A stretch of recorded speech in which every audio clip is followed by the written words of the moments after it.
Telugu Desam party మా ముఖ్యమంత్రి వర్యులు నారా చంద్రబాబు నాయుడు గారు అయితేమి, అలాగే మా యువ నాయకుడు నారా లోకేష్ గారు సూచనల మేరకు మా అనంతపురం అర్బన్ నియోజకవర్గంలో మెయిన్ సర్కిల్స్లో మొత్తం ఎల్ఈడి స్క్రీన్స్ ఏర్పాటు చేసి ఈరోజు ప్రజలకు ప్రత్యక్షంగా క్రికెట్ చూసే అవకాశం కల్పించాము. గతంలో ఎప్పుడూ లేనటువంటి విధంగా ఈ అవకాశం అనంతపురం అర్బన్ నగరంలో చేయడం జరుగుతూ ఉంది. అలాగే ఈరోజు దాదాపు 300 పైచిలుకుగా స్కోర్ చేసే విధంగా కనిపిస్తూ ఉంది.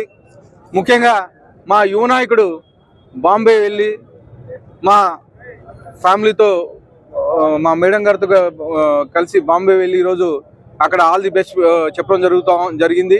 ఖచ్చితంగా ఈ మ్యాచ్ గెలవబోతున్నాం, ఇండియా కప్పు కొట్టబోతా ఉంది, all the best to Indian team అని చెప్పేసి తెలియజేస్తాను. దేనికంటే ముఖ్యంగా మా యువ నాయకుడు అయితే ఏమి, మా ముఖ్యమంత్రి నారా చంద్రబాబు నాయుడు గారు అయితే ఏమి మహిళల పక్షపాతి, మహిళల్ని ఎంకరేజ్ చేయమని చెప్పేసి చేయడానికి ఫస్ట్ నుంచి కానీ అంటే మీరు చూస్తే డ్వాక్రా గ్రూప్లో అయితేమి, ఈరోజు మెప్మా ద్వారా అయితేమి మహిళలు ప్రతి రంగంలోనూ ముందు రావాలని చెప్పేసి 2047 ఒక ఇది పెట్టుకొని ప్రతి ఇంటికి ఒక ఎంటర్ప్రైనర్ తయారు చేయాలని చెప్పేసి ఈరోజు మహిళల్ని ఎంకరేజ్ చేయడం జరుగుతుంది.